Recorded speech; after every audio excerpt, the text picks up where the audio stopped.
who are Spurs? That's my question. Who are Tottenham Hotspur? What's the identity? What's the kind of style? What do they want? Who do they want to be? Are Spurs Tottenham Hotspur a big club? It's a genuine question out there for football fans. It's a genuine question out there for Spurs fans. After the sacking of Thomas Frank, I had Spurs to be my team to watch this season.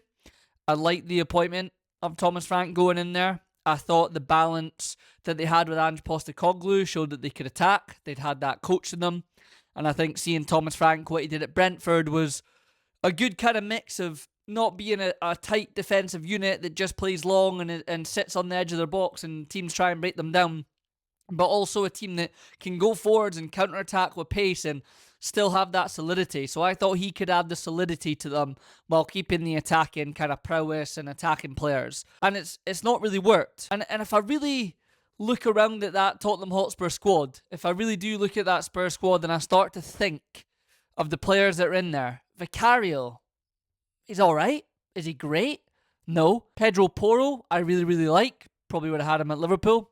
Think he's decent, but is there a reason no one else is going in for him? He's a good age profile as well. You know, Van de Ven is great. I really like Van de Ven, but lots of injuries. Romero, rash. We've seen that in the last couple of weeks.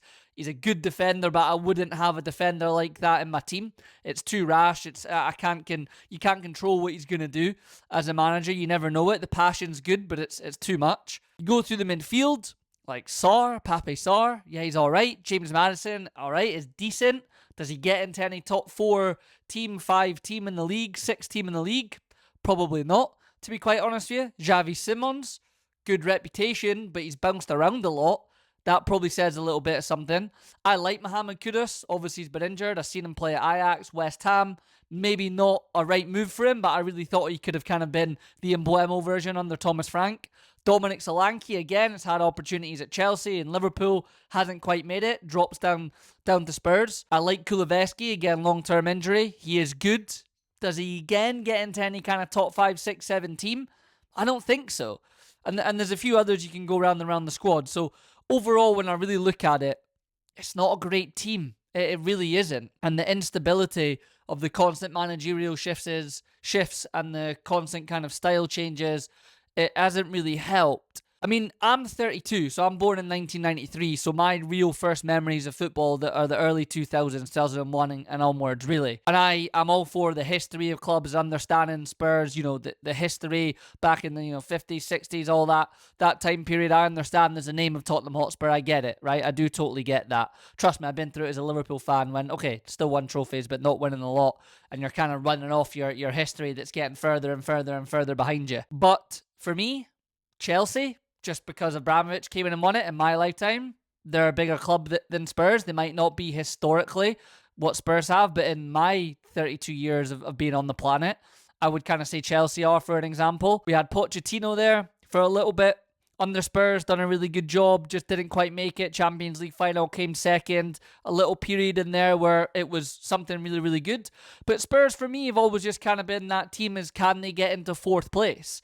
And then potentially finish 5th and 6th. That's really what Spurs are for me. And by the way, one of my greatest friends I've ever met in my life, Rob Larson in San Jose, California, who I lived with for a good few years. Big Spurs fan, great guy. I've got a soft spot for Spurs, for him. So I don't hate Spurs or anything like that.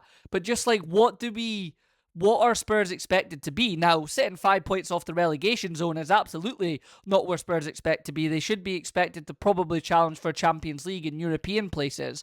But who are Spurs? That's my question. Who are Tottenham Hotspur? What's the identity? What's the kind of style? What do they want? Who do they want to be? They feel very much all over the gaff from Mourinho and Conte and Nuno and Ange and Thomas Frank and your Harry Redknapp era. It's just never felt as if you know who they are. And I think they need to find that. And look, all those players I mentioned, still probably good enough not to go down. But it really does depend to who they go and they get in from here. And obviously Daniel Levy's left and there's been a lot of changes, behind the back room. And I'm just about at the part on Stick to Football where Ange's going to come in, and I've seen a couple of clips talking about Spurs, so can't wait for that. You guys should check that out about his thoughts on it all. But yeah, it's not great. So I asked the question again, like, are Tottenham Hotspur a big club, and what do you expect, Spurs fans, and even just general neutral football fans, well, not neutral football fans, but fans that aren't Spurs fans, like, how do you view Spurs, depending on your age and everything, where you're at, and where are they going? Who's going to come in? Who's going to get the job? Are they going to go for an interim? They're still in the Champions League. That's 5 points off relegation is not miles away. Crazy things have happened. It would be an absolute disaster with that new stadium for them to go down. But, they were all right last year because the 3 teams down at the bottom are really, really poor, but you can't keep flirting with it. You've seen many a team do it. You cannot keep flirting with it. So they're in trouble. They are in trouble. And I think just sticking on to that, we've seen Sean Dyche get sacked to Nottingham Forest. And again, an owner that, very rash, very authoritarian,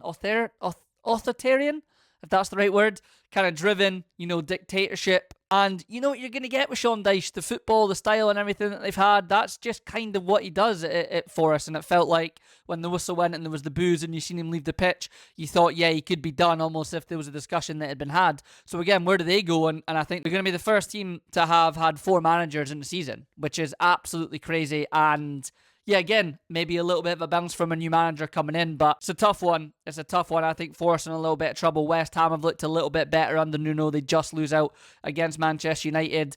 Burnley get a win against Palace last night. Palace are really sliding down, aren't they? Just goes to show, when you do well, you get your top players picked off of you.